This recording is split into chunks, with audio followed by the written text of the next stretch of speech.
bienvenidos a la clase de filosofía. En esta materia se compone de dos unidades temáticas. Iniciaremos con lo que sería la unidad 1 y 2 para esta clase grabada. Ya estaría con los puntos mencionados en el programa de estudios. Entonces vamos a tratar que sea lo más conciso, certero y puntual, ¿verdad? Bueno, mostrarles un poquito cómo sería nuestra temática. Tenemos por acá unidades, que serían 12 unidades, y las clases y actividades que vamos a estar teniendo. Prácticamente estas clases serían la parte de desarrollo, y también estaremos subiendo cuestionarios en lo que sería la plataforma. Entonces, les vuelvo a repetir que este video será la primera y la segunda unidad. Entonces la idea sería terminar las clases lo antes posible, las unidades, para poder ir haciendo cuestionarios por unidades, y luego ya lo que sería repaso general y ya globales con exámenes anteriores, ¿verdad?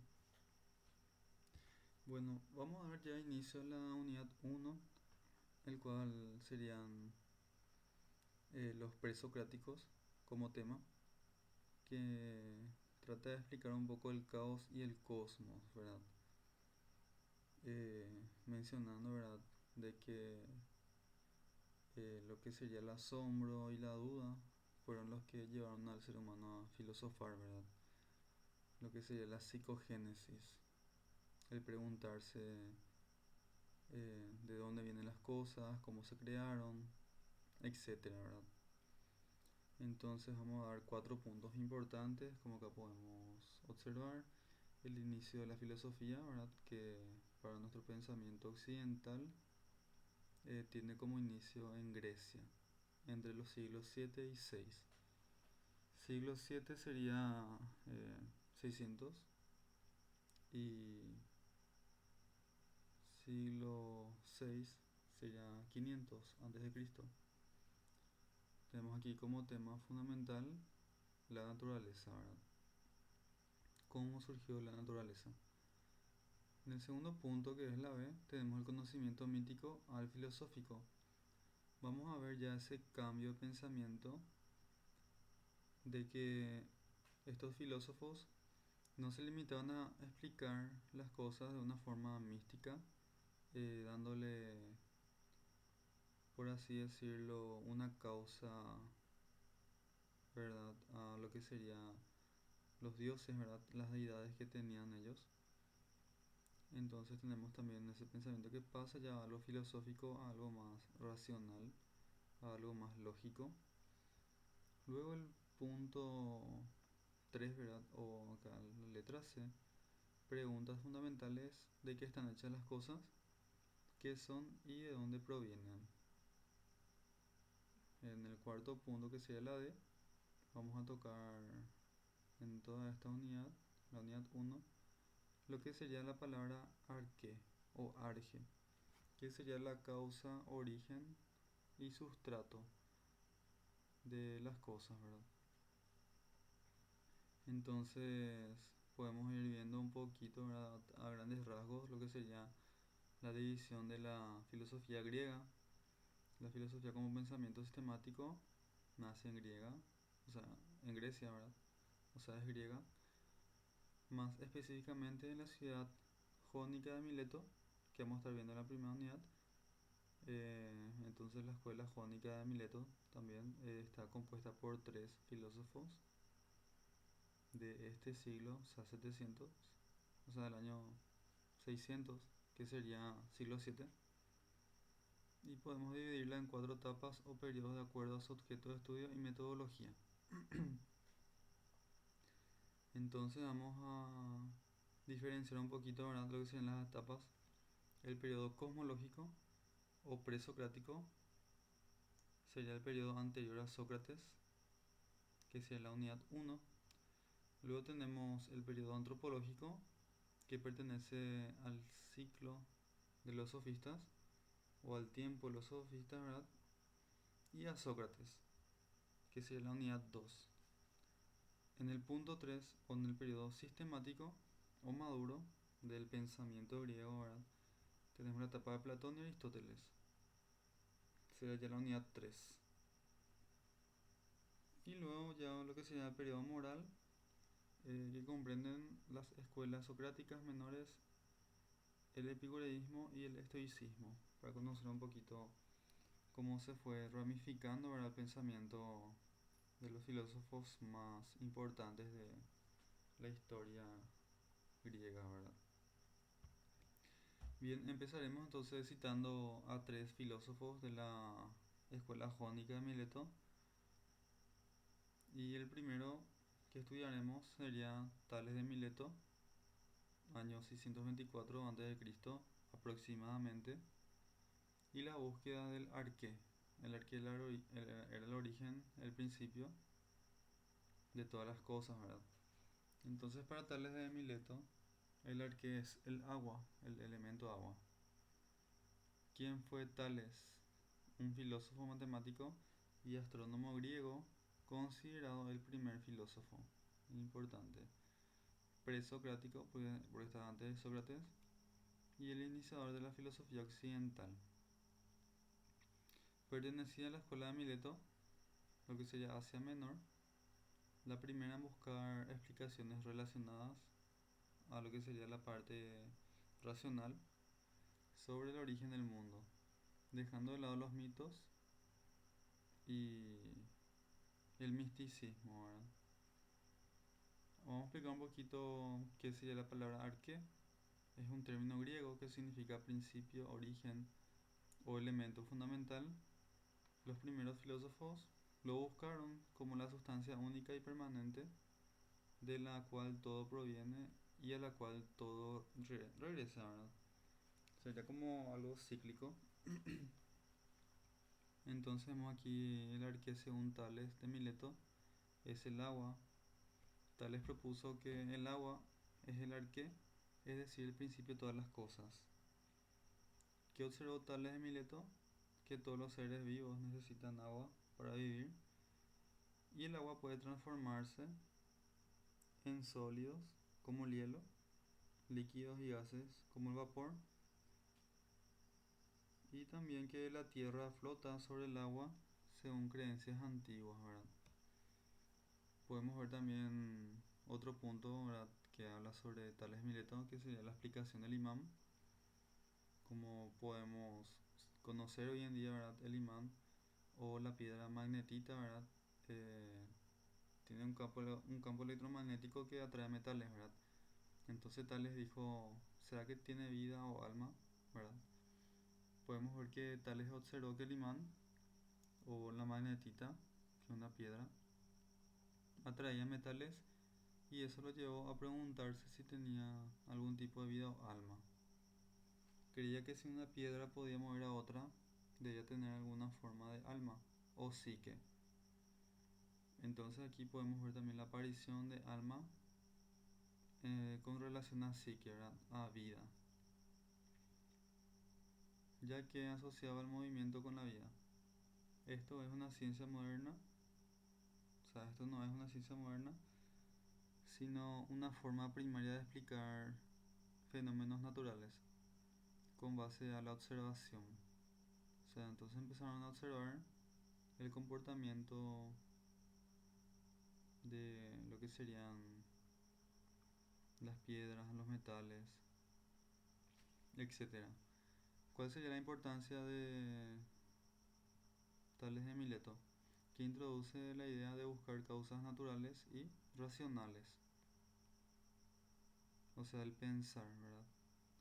Algo racional y no sobrenatural, ¿verdad? Saltando ya a esa etapa mística. Aunque su conclusión, que el agua como arque, ¿verdad? Puede parecer ingenua hoy, el método racional y observacional fue revolucionario. Entonces, ese sería el aporte de Tales de Mileto. y tenemos que ponernos en el lugar de él, ¿verdad? Hace 700 años, antes de Cristo otra vez, eh, que prácticamente ya estarán pasando por los 2700 años, ¿verdad? Desde nuestra época. Nuestro segundo filósofo, que sería también parte de la escuela de Mileto, sería Anaximandro, que fue discípulo de Tales de Mileto y también perteneciente a la escuela de Mileto o la escuela jónica. Fue el primer filósofo conocido que escribió un texto en prosa filosófica. Entonces acá vemos que ya sería de los primeros en escribir. Se alejó de la idea de que el arque o arge fuera un elemento físico conocido, como el agua, ¿verdad? Y propuso algo más abstracto. Entonces el arque, según Anaximandro, sería el apeirón. Entonces vamos a ver lo que sería la definición para Anaximandro de qué sería el apeirón. El apeirón significa lo indefinido, lo infinito o lo ilimitado. O sea que no se puede medir y que no tiene una cantidad medible. Prácticamente está en todas partes. Es como el aire que respiramos prácticamente.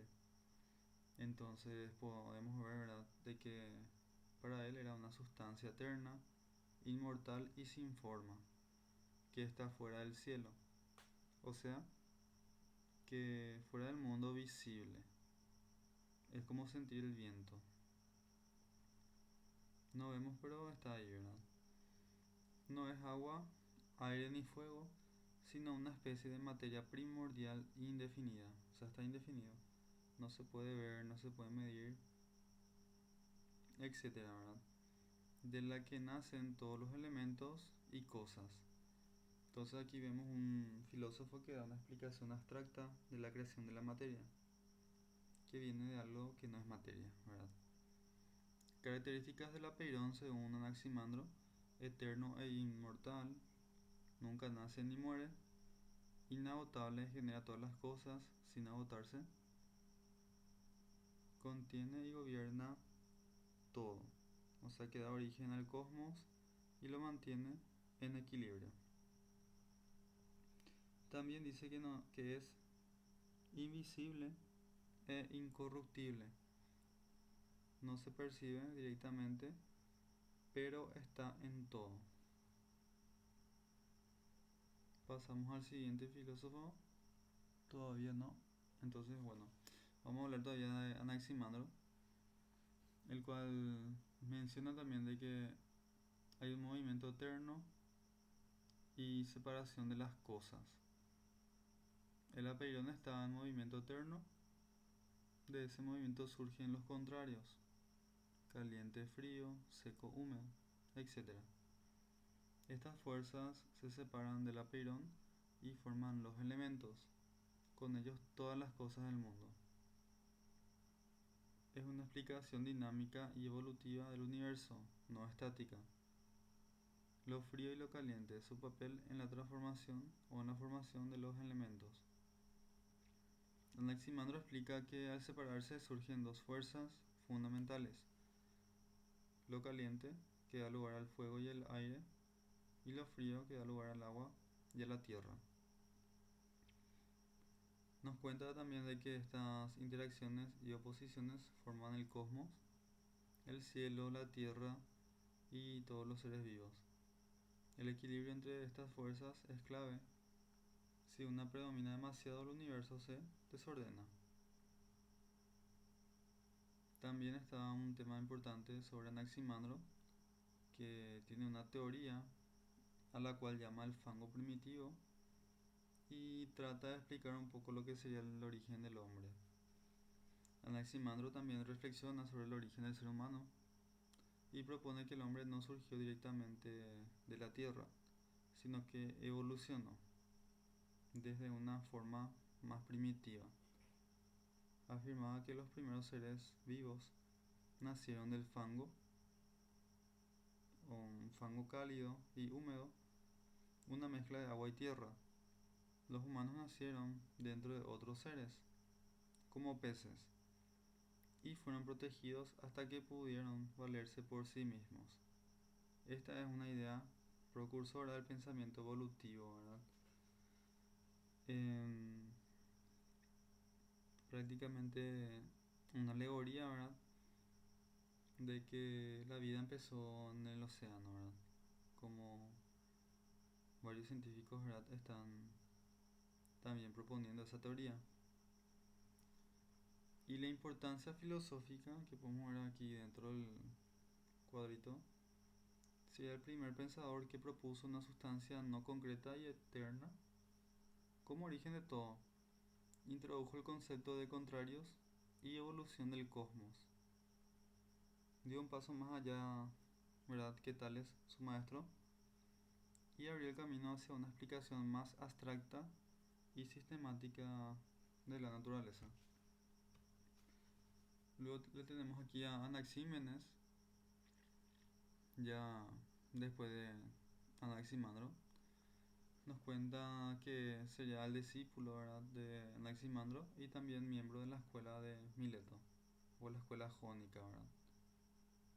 A diferencia de su maestro, volvió a identificar el arqué con un elemento concreto, pero con una visión más elaborada. El cosmos como un animal viviente. Entonces vamos a ver acá la explicación de que el cosmos o el universo, ¿verdad?, podría ser un animal viviente. Anaxímenes pensaba que el cosmos no era algo mecánico o muerto, sino un ser vivo. Comparaba al universo con un animal que respira y el aire, lo que sea el aliento, ¿verdad?, era lo que le daba vida. Esta visión introdujo la idea de que el universo está animado por una especie de alma cósmica. Y para Anaxímenes, el arqué es el aire. Importante, son temas de examen. El aire es el principio fundamental o el arqué de todas las cosas, según Anaxímenes. No es el aire común, para recalcar, ¿verdad?, sino que es una sustancia invisible, indefinida y dinámica que da origen a todo y que da vida. El aire universal anima el cosmos. Importancia filosófica de Anaxímenes, que introduce una teoría física del cambio basada en procesos naturales, como la condensación y la rarefacción, que son dos puntos que vamos a ver enseguida. Dio una explicación más coherente y observable que la de sus predecesores y fue un paso importante hacia la cosmología científica, ¿verdad? Un intento temprano de comprender el universo sin mitos. Entonces aquí vamos a hablar un poquito del pensamiento de Anaxímenes, que él veía un dualismo entre las fuerzas cósmicas y tenemos ahí la condensación y la rarefacción, que serían dos procesos diferentes. Anaxímenes entonces explica la transformación del aire o del aliento cósmico, ¿verdad?, que puede sufrir dos procesos físicos. La rarefacción, que el aire se vuelve más sutil y genera fuego, y el otro proceso es la condensación.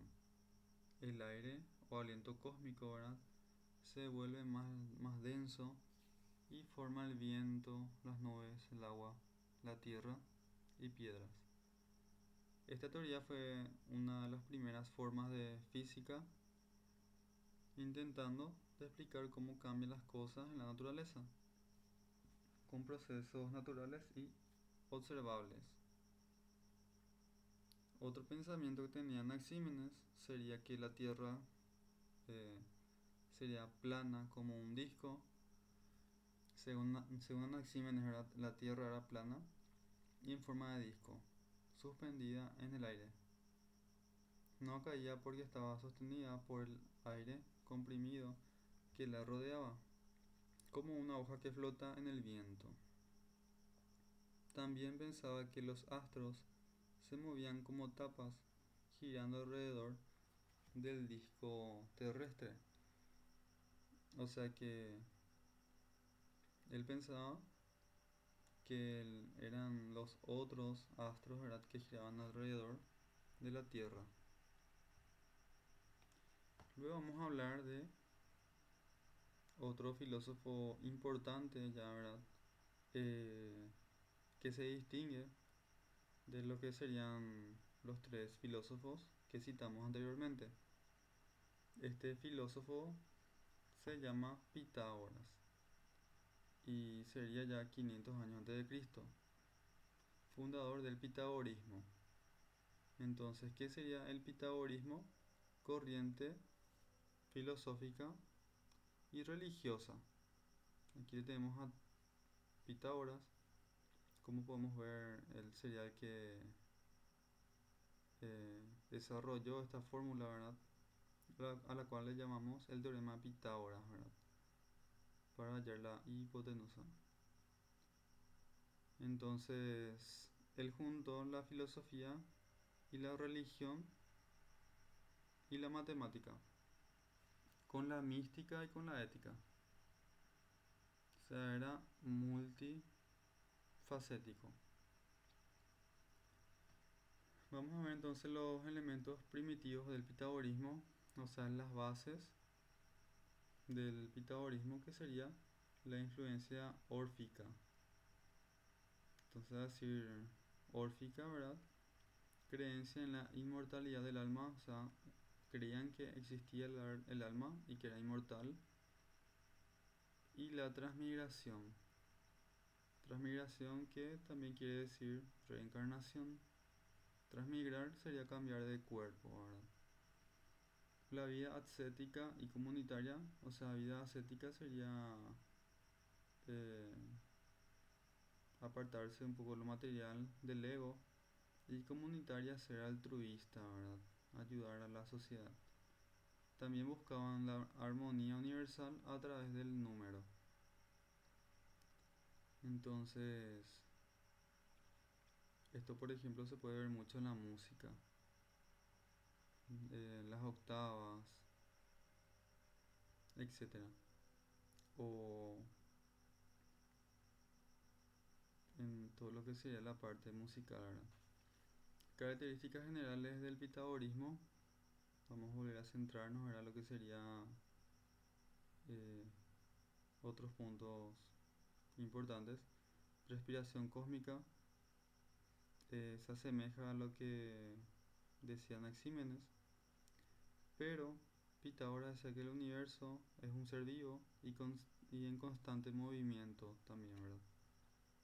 El cosmos respira, se expande y contrae como un pulmón. Este movimiento refleja la armonía universal entre las fuerzas opuestas. Tiene relación con la música de las esferas, donde los astros producen una armonía cósmica. Inclusive hoy en día podemos medir, ¿verdad?, de que el planeta Tierra, por ejemplo, también tiene una vibración medible, ¿verdad?, en lo que sería, por así decirlo, eh, vibración en la escala Hertz, ¿verdad? Entonces, otro punto importante sería la concepción aritmo-geométrica de la realidad, es a concebir de forma matemática y geométrica, ¿verdad?, de la realidad. Todo lo real se puede explicar con números y formas geométricas. La realidad no es material, sino matemática. El conocimiento matemático es el camino hacia la verdad y la purificación del alma. Entonces aquí vemos también algo importante que ellos veían importante, era purificar el alma. Los números tienen valor simbólico y estructural, ¿verdad? Con el cual está construida la realidad. También podemos ver lo que sería el vacío y el cosmos. Nos menciona que el vacío o kenon permite la existencia al dar separación entre las cosas. El universo es ordenado, finito, o sea que tiene un comienzo y fin. Es estructurado por proporciones matemáticas, o sea, todo ya está preconstruido y con una secuencia lógica matemática, ¿verdad? El vacío entra desde el aliento cósmico e interpreta la realidad. Bueno, ¿qué más debemos conocer de Pitágoras? Las oposiciones, de las cuales él dio a conocer 10. Algunas, por ejemplo, son, ¿verdad? El mundo está organizado en pares opuestos, ¿verdad? Como limitado y limitado, par impar, luz oscuridad, bien mal, derecha izquierda, femenino masculino, ¿verdad? También no hay lucha entre ellos, sino una complementariedad, o sea, que se complementa. Entonces aquí vemos inclusive una influencia de la parte prácticamente oriental, ¿verdad? Lo que tiene que ver con el yin y el yang. En la armonía de los contrarios, menciona que los opuestos se equilibran para formar una armonía universal. En la música esto se representa en los intervalos armónicos, ¿verdad? En todo lo que sería la frecuencia que emite el sonido, ¿verdad? En cuanto a la vibración. El cosmos, bueno, el cosmos, ¿verdad? Esta armonía es el origen oculto de la realidad. Y ahora vamos a tocar un tema puntual que sería la antropología pitagórica, que habla sobre el cuerpo y el alma. Pitágoras veía como un dualismo antropológico. Por un lado estaba el alma, que es inmortal y divina, y el cuerpo, para el alma, sería una prisión. Y la misión del alma es liberarse, pero mediante el conocimiento y la purificación. Luego aquí tenemos esta definición que sería la transmigración o metempsicosis, que el alma pasa por múltiples vidas o reencarnaciones, ya sean humanas y animales, y cada vida es una oportunidad para acercarse a la perfección. Tenemos el proceso de purificación, ¿verdad? Que tiene sus pasos o, o sus puntos, ¿verdad? De búsqueda, que sería objetivo, que sería la liberación del alma, el ciclo de la reencarnación, ¿verdad? O la rueda de samsara, ¿verdad? Lo que sería la creencia hinduista, ¿verdad? Se asemeja bastante. Vía de purificación, tenemos la ética, el silencio, la meditación, dieta vegetariana, estudio de las matemáticas y la música. Y el conocimiento armoniza el alma, llevándola a la unión con el cosmos o la fuente, ¿verdad? Hasta ahí sería nuestro filósofo Pitágoras y el pitagorismo. El tema central aquí también es de que el arqué para los pitagóricos son los números. Bien, vamos a ver ahora dos temas importantes, que sería el monismo dinámico y el monismo estático. Para terminar esta unidad, entonces este concepto de monismo dinámico ¿verdad? Es propuesta por Heráclito de Éfeso. Ahora, ¿qué es este pensamiento de monismo dinámico? Monismo es una doctrina filosófica según la cual todo lo que existe proviene de un único principio o sustancia. Entonces, monismo sería algo creado de una sustancia, ¿verdad? Primordial, ¿verdad? O por así decirlo también principio, ¿verdad?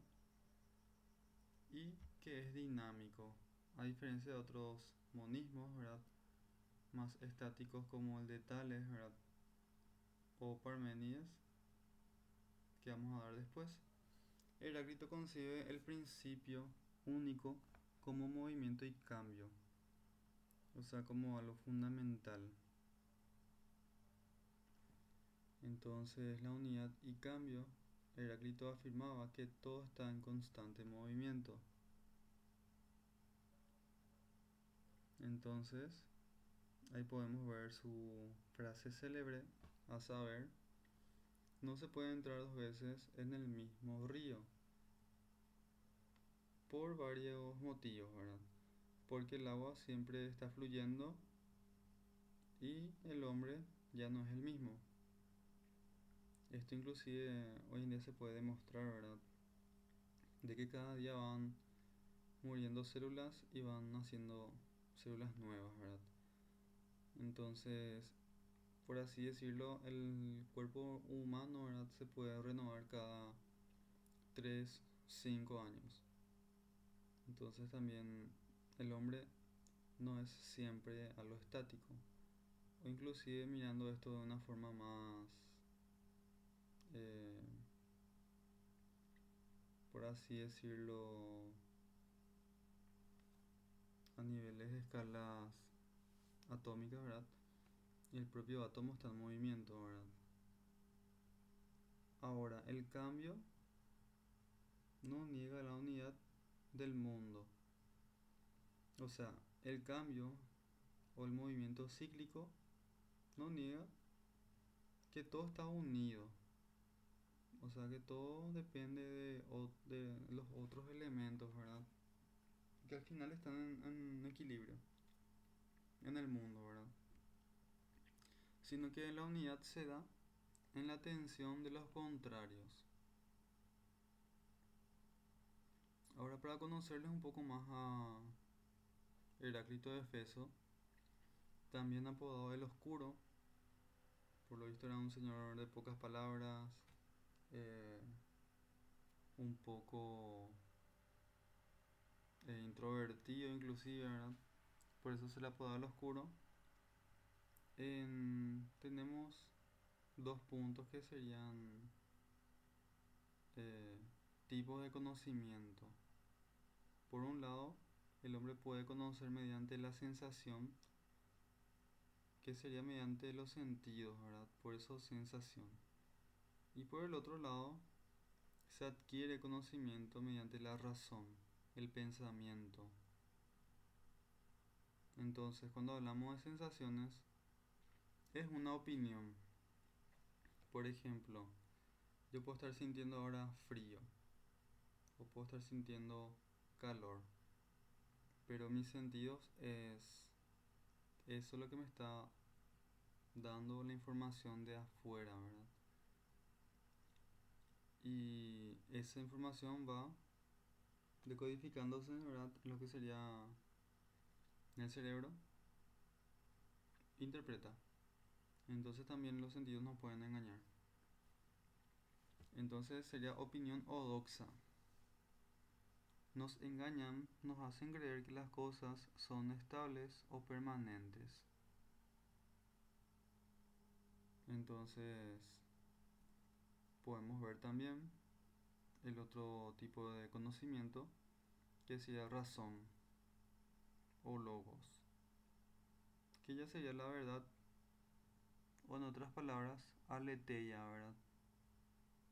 Son todos sinónimos. Solo mediante el pensamiento racional y profundo se accede a la realidad eh, verdadera, que es el cambio constante y el equilibrio entre los opuestos. La ilusión de lo fijo y lo estable. Lo que parece permanente, ya sea una piedra, una montaña, un bosque, es en realidad algo que también cambia, solo que más lentamente. Nuestra percepción es parcial, o sea, no percibimos el 100% de la realidad, o sea, tenemos límites, y de eso era consciente, ¿verdad? Este filósofo Heráclito de Éfeso. Vemos estabilidad donde hay flujo. Entonces, algo importante sobre Heráclito de Éfeso es de que él tiene un arque, el cual es el elemento fuego y también es su símbolo personal. El fuego es el principio o arque para Heráclito, no solo como sustancia física, sino como símbolo del cambio constante. Es activo, transformador, devora y crea al mismo tiempo. Representa la energía dinámica del cosmos. Algo muy importante es de que Heráclito de Éfeso propone una teoría de que hay una ley cósmica, algo que dirige y que ordena todo, al cual le llamó Logos. ¿Y qué es el Logos para Heráclito de Éfeso? Una razón o una conciencia universal. El Logos es una ley universal, racional y armónica que rige todo lo que sucede en el universo. Aunque todos participan del Logos, la mayoría no lo comprende. Para Heráclito, el sabio es aquel que vive conforme al Logos o conforme al proceso, ¿verdad? Entendiendo la naturaleza del cambio y aceptando los contrarios como necesarios. La armonía en los opuestos también es un pensamiento de Heráclito, en el cual Heráclito enseña que los contrarios no se anulan, sino que se complementan, o sea que ya están ya dentro de la ecuación y que tienen que ir complementándose, ya sea día, noche, vida, muerte, guerra, paz, salud, enfermedad, etc. Esta unidad de los opuestos es lo que mantiene el mundo funcionando como algo cíclico, como un arco tensado o una lira afinada. Bueno, entonces acá vemos, ¿verdad?, la descripción de lo que sería seguir los procesos cíclicos también de la naturaleza. Es como por ejemplo que se van repitiendo las estaciones del año. Entonces es como que hay ya algo predeterminado, ¿verdad? O una ley cósmica que le llamó logos o razón universal. Pasamos ahora a nuestro último filósofo de la unidad, el cual sería Parménides de Elea. Él propone la teoría del monismo estático. Entonces, monismo estático, que sería el uno eterno e inmóvil. Monismo entonces que hay solamente una sustancia o un artífice, ¿verdad?, del cual surgen todas las cosas, pero que este está inmóvil. Parménides fue un filósofo presocrático perteneciente a la escuela de Elea, sur de Italia. Su obra principal es un poema filosófico titulado Sobre la naturaleza, dividido en dos partes: El camino a la verdad, o aletheia, y el camino a la opinión, doxa. Entonces acá también él, como Heráclito, tiene dos vías de conocimiento, uno que es el de la verdad y el otro de la opinión. Bueno, ¿qué menciona sobre esta obra? En este poema Parménides expone su doctrina sobre el ser. Entonces acá vemos la palabra que introduce Parménides, el ser.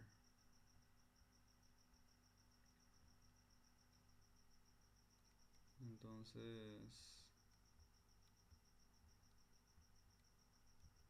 vamos a ver quién es el ser. Lo que verdaderamente es, oponiéndola al mundo aparente de los sentidos. Entonces, las hijas del sol y las tres vías es parte de su escrito. El prólogo alegórico del poema, Parménides narra un viaje simbólico. Es guiado por las hijas del sol, figuras luminosas que lo conducen hacia la oscuridad o de fuera de la oscuridad, que sería la ignorancia, hacia la luz, que sería la verdad. Estas hijas abren puertas del día y la noche, permitiéndole acceder al conocimiento verdadero. Allí una diosa, símbolo de la sabiduría o la razón, le revela las tres vías del pensamiento humano. Y tenemos que conocer las tres vías de Parménides. La vía del error, que como tal lo dice, una vía equivocada del hombre. Lo que no es, no puede ser pensado. O sea, es un error, ¿verdad? Estamos en una equivocación, querer pensar algo que no es o que no hay. Es el camino de la nada, la imposibilidad del pensamiento falso.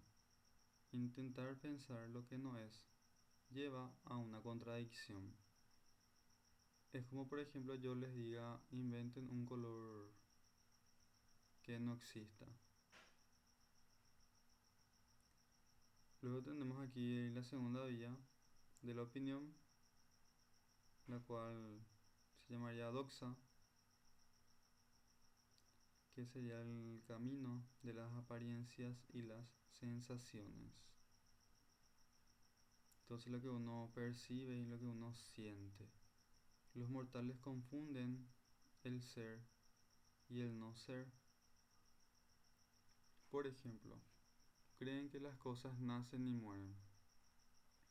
Entonces el hombre está siempre entre ser y no ser. Entonces nos dice, ¿verdad? Con esta vía de que el hombre cree lo que ve. Por ejemplo, de que un árbol se secó y murió. Pero lo que no ve es de que el ser, que es la esencia de ese árbol, ¿verdad? Solamente se transformó y pasó a ser otra cosa. O nosotros, por ejemplo, también. Entonces confundimos el ser o el existir con qué cosa, con la muerte. Entonces el hombre se limita a nacer o morir. Sin embargo, ¿verdad? No está dentro de su percepción el pensamiento de existir eternamente y de que todo se va transformando. Esta vía pertenece a la percepción sensible que engaña. O sea, vivimos engañados al decir de que luego de morir no existimos. La tercera vía, la verdad o aletheia, solo la razón puede captar que el ser es y el no ser no es. Entonces aquí nace el racionalismo ontológico, la razón, no los sentidos, es el medio del conocimiento verdadero. Entonces hablando acá de la tercera vía, solo la razón, o sea, puede captar que el ser es, o sea, nuestra sustancia es, ¿verdad? O sea, nuestra sustancia existe y el no ser, que sea el vacío, está por otro lado. Entonces hay diferencia de eso y que ahí nace el racionalismo o el pensamiento ontológico, ¿verdad? Del ser. El ser sería la sustancia primordial del cual todos estamos hechos.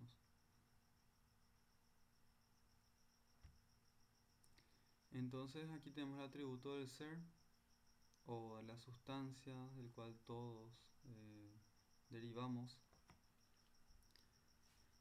Entonces, ¿qué es el ser? Es como la energía, ¿verdad? El alma universal. Pero él le dio atributos y su significado que tenemos que manejar y conocer. El atributo del ser son 6 y vemos que sería un atributo es que el ser es único, no hay más que un ser, no puede haber muchos seres, pues implicaría el no ser entre ellos. Es como por ejemplo que yo les diga no puede haber más de un Dios. Entonces, tipo, este es el pensamiento. Porque si hay varios dioses, ¿quién sería el dios de los dioses? ¿Verdad? Entonces, tiene que haber solamente un ser o una sustancia primordial o una fuente de cual derivan todas las cosas. Tiene que ser eterno, no tiene principio ni fin. Si hubiera comenzado, habría venido del no ser, o sea, de la nada. Entonces eso es imposible que algo venga de la nada. Ya tuvo que haber sido algo eterno siempre. Inmutable sería el siguiente atributo. Inmutable quiere decir que no cambia, porque si cambia, ¿verdad? Va a pasar de un ser a no ser. Entonces si hay cambio ya va a dejar de ser. Luego tenemos otro atributo que es inmóvil. No se mueve, porque moverse implicaría dejar un lugar, ¿verdad? Vacío. Y entonces ahí llega a ser no ser. Entonces vemos aquí de que el atributo del ser es inmóvil, o sea que está en todas partes. O sea, comparte, por así decirlo, todo. Luego vemos que es pleno y continuo, sin vacío ni divisiones internas, y que es perfecto, nada le falta, es completo en sí mismo. ¿Cuál sería la consecuencia filosófica del pensamiento de Parménides? Parménides opone lo que sería la razón versus los sentidos. Los sentidos muestran cambio, multiplicidad y movimiento, pero la razón demuestra que eso es imposible. Por tanto, el mundo sensible, el que percibimos, no es verdadero. Esa es la conclusión de Parménides. El mundo sensible, el que percibimos, no es verdadero, sino una mera apariencia. Entonces, lo verdadero llegaría a ser el nivel puro del ser. Entonces, tenemos aquí también a un discípulo suyo de Parménides que se llama Zenón de Elea, el cual propone paradojas del movimiento para fundamentar la creencia de su maestro. Zenón fue discípulo de Parménides. Para defender el pensamiento de su maestro, formuló paradojas que buscan o que buscaban demostrar por contradicción que el movimiento y la multiplicidad son imposibles. Veamos dos de las más famosas. En el primer punto tenemos Aquiles y la tortuga, en el cual el más veloz corre tras una tortuga más lenta que tiene ventaja inicial. Zenón razona así: cuando Aquiles llega al punto donde estaba la tortuga, ésta ya ha avanzado un poco más. Luego, cuando ya llega, ¿verdad? A ese nuevo punto la tortuga ha avanzado otro poco y así infinitamente. ¿Cuál es la conclusión? Aquiles nunca alcanza la tortuga porque debe recorrer infinitos puntos. Entonces, ¿cómo se explica esto? De que cuando la tortuga da el paso se forma una pequeña distancia. Luego esa distancia se puede acortar a la mitad. Luego esa mitad se puede acortar más a la mitad. Esa mitad otra vez a la mitad. Y esa mitad a la mitad. Y esa otra vez a la mitad. O sea que racionalmente vos podés estar dividiendo una distancia en infinitas veces y nunca vas a poder dividir todo. Por ende, cada punto que sería esa distancia que crea el movimiento serían como pequeñas escenas. Pequeñas escenas de un libro. O sea, cada escena está en forma estática y la unión de todas las escenas crean el movimiento. Es como cuando dibujamos algo en un libro con hojas, vamos dibujando una silueta en varias poses y cuando le pasamos el dedo, ¿verdad? Con el dedo vemos de que se va moviendo la figura. O sea, la figura nunca se movió, pero nuestro sentido, ¿verdad? Hace que ese proceso, ¿verdad? Hace ver de que la figura se mueva. Entonces, estos puntos serían como cada página de ese cuaderno en el que dibujamos. Entonces, tenemos que ahí el significado filosófico, que el movimiento implica dividirle el espacio. Es lo que acabamos de hacer. Se puede dividir un espacio infinitas veces, pero no vamos a poder demostrar así el movimiento, porque en cada punto, ¿verdad? La persona va a estar en un lugar X en cierta pose, ¿verdad? Y el tiempo, ¿verdad? Que se puede dividir también en infinitas partes, lo que es lógicamente imposible. Por tanto, el movimiento es una ilusión. Entonces acá sería esta la explicación. Es una ilusión porque todo está, desde el punto de vista de ellos, serían como un video que está hecho por fotogramas. Por ejemplo, para un segundo de un video hay 15 fotografías o 15 fotogramas. Entonces, esos simbolizan, por ejemplo, los puntos. Entonces, cada fotograma está estático, pero al unir todo, ¿verdad? Crea un movimiento. Y esa es la ilusión.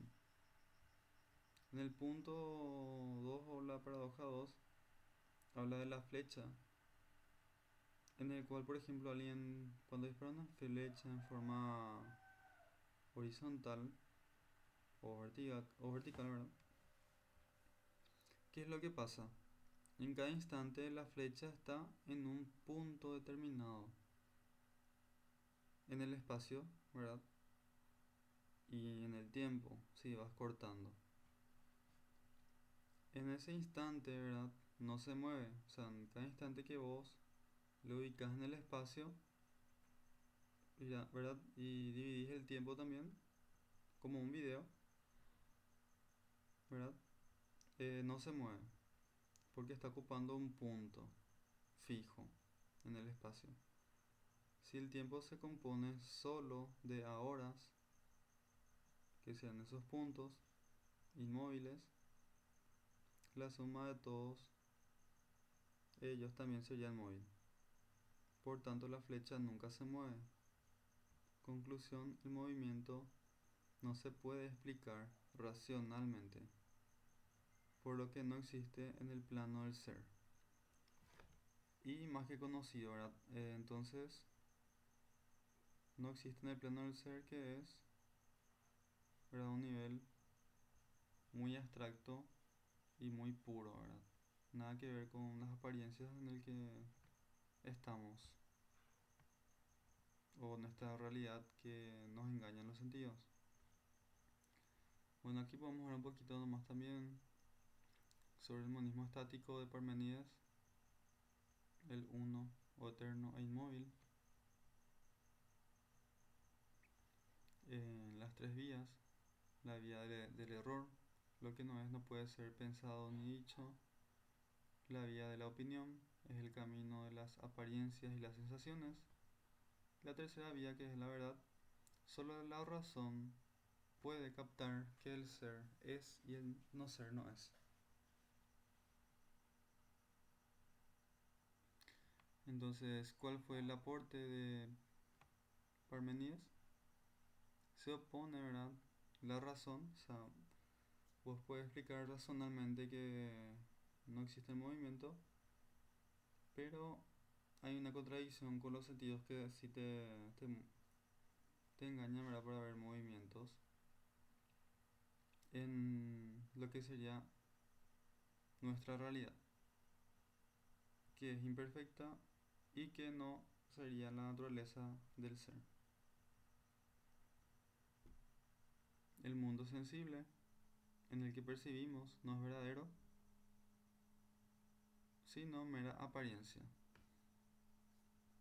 Aquí vemos otra vez Zenón y sus aportes, Aquiles y la tortuga. Entonces, Aquiles nunca alcanza la tortuga porque al darle una distancia, ¿verdad? Que sería, por ejemplo, esta que está acá,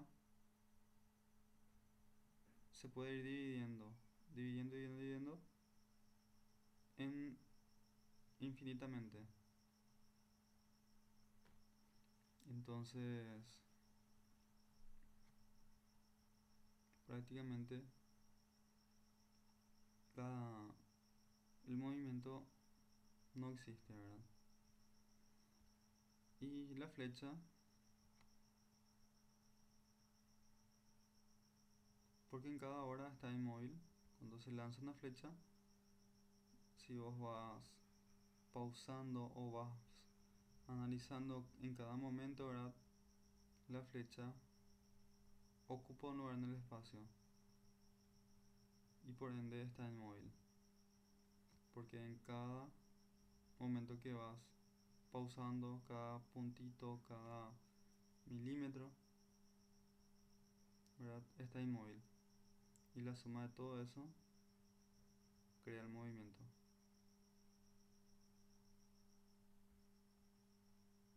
Entonces hasta ahí sería la unidad 1 y nos vemos luego para la unidad 2.